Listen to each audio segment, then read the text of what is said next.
you're going to think I'm taking the mickey now, but would you, like, reward them with a small biscuit? Well, that is taking the mickey, isn't it? No, that's what you... So cynical and sarcastic as to be untrue. No, I promise you I'm not winding you up. I just wondered if... Because that's how you train puppies. Well, this is not puppy training, is it? It's language training. How would you reward... If anybody is interested, then the offer stands. What, have you got a number that people could call you on? I'll give that to you on off-air. Right, call me at the top of the hour, because I really think there's going to be... I can imagine Why, Mrs. Jones, why do you want to do this for them? Because I just feel sorry for them, and I think it's the only way that they can go forward. You think it's a good idea that Poles are coming here, obviously? I know, I wouldn't go as far as to say that. Certainly not if they're being exploited. Right. I think there's something in this, Mrs. Jones. Exploited because they don't know the system, they can't speak the language. I think there's something in this, I really do. I'm thinking Ride Library, Wednesday afternoons, 3 till 5. And I think you could get an audience. Well, it's not an audience. Well, no, to see how you work. I mean, Barbara Woodhouse... It's not really a social experiment either. It's a genuine offer of some help if it's wanted. Yeah, but other people could kind of... I think Solent TV might want to film it. I mean, it is interesting.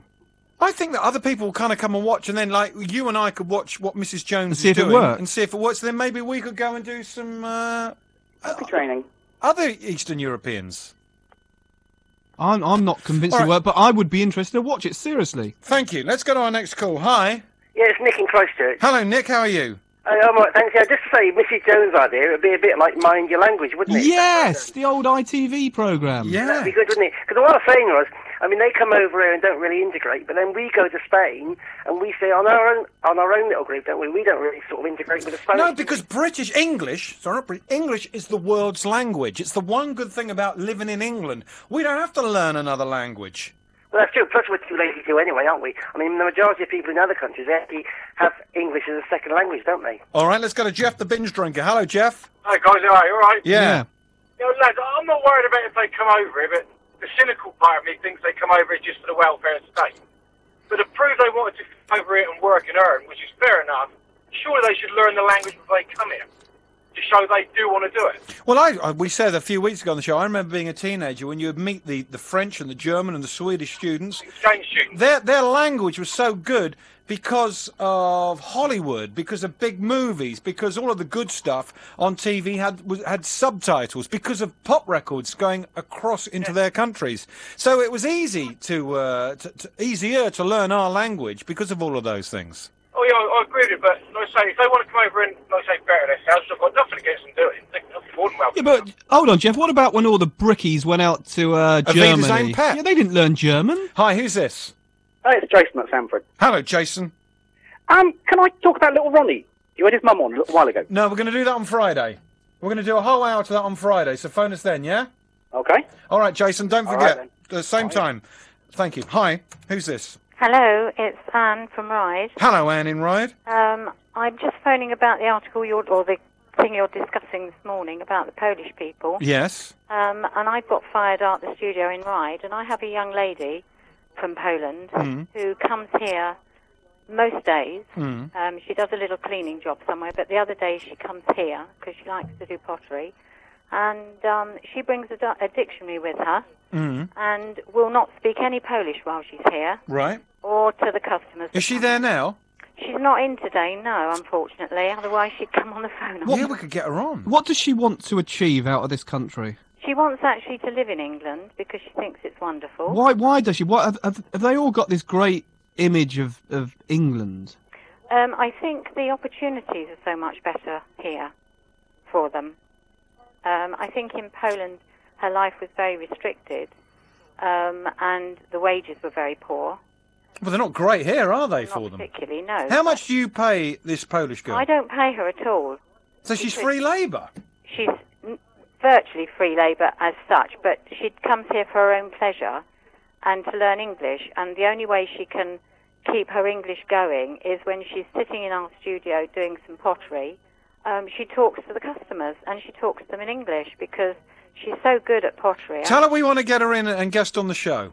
Well, I can try. Because, we'd like to meet her, and I've not got a problem with these people coming over at all, as long as they're willing to work. Hi, who's this? Hello, it's Henry. Hello, Henry. Hello there. Sorry, Foxie, you must know that when it comes to staff, I mean, I've got the bicycle business, been expanding quite nicely. First, the best company on the island when it comes to supplying a bike. Nice that you're not giving a plug to the company name. Well, yeah, I know. I can know full well I'll be cut off if I do that. So, anyway, I'll just carry on. Yeah, I mean, recruiting staff isn't easy. I mean, getting decent people isn't easy, and you have to go through so many time wasters to get to somebody decent. You're right. Now, when it comes to the whole Polish worker thing, I can see exactly where people are coming from. If you've got young people, generally if they're from the island, they are bone idle and lazy, because you can do quite well off the dole these days.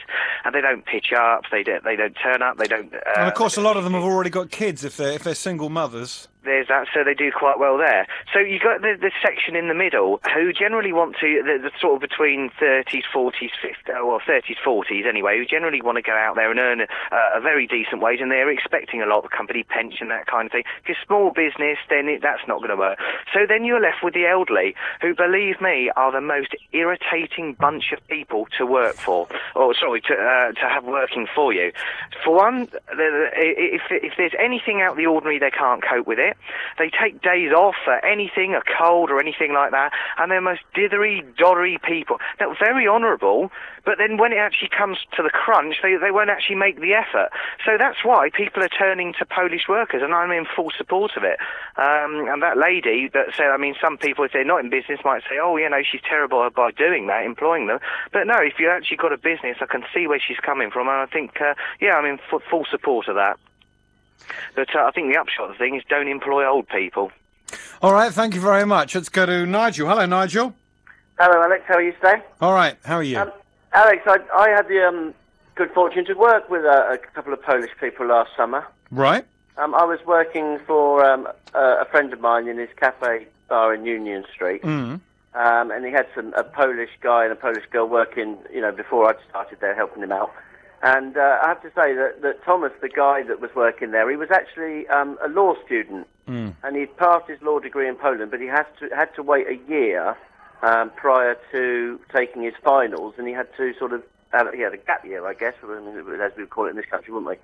And he was one of the hardest working guys I've ever met. Mm. He was very intelligent. I mean, obviously, you know, cleaning and making coffee and sandwiches wasn't going to be his ultimate aim in life, but he was quite happy to do it. Nigel, they seem to be the cream of the Polish workers, educated people seem to be coming over here and doing such menial jobs. Well, yeah, but I mean, he basically wanted to improve his English. So he's more of an exchange student, though? Well, not an exchange student, because he was 24 years old, you know, I mean... Well, a gap year, then, like someone mentioned earlier. He wasn't like washing cars. Like the guy I saw was washing cars, shamming cars, probably on the minimum wage, and he was obviously going to either send money home or bring his family over here. Quite possibly, but I mean, the same work ethic applied, even though this guy obviously was very intelligent, a good conversationalist and everything, but he wanted to improve his English. But the work ethic is the bottom line, and he was prepared to work and, you know, and do everything that was necessary. You know, he's gone back to Poland now and take his finals. I should think next year he'll start, you know, his career in law. And there seems to be a common pattern, Nigel, is that nobody seems to have a bad word for anybody who's genuinely met a Pole.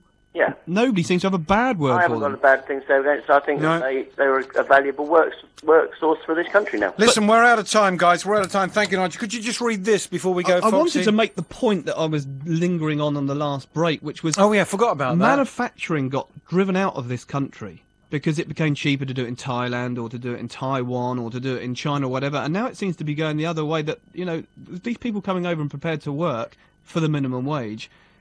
Well, let's build some factories then. All right, here we go. We've got loads of these. Big now on Foxie. So Wroxall looks down at Ventnor. It's like Jodie Marsh calling Jade Goody common. That's from Mushroom at Donkey Dave's visiting massage for women. Thank you very much. That is it. We are out of time, and we will be back very soon on Solent TV. And even sooner on Isle of Wight Radio.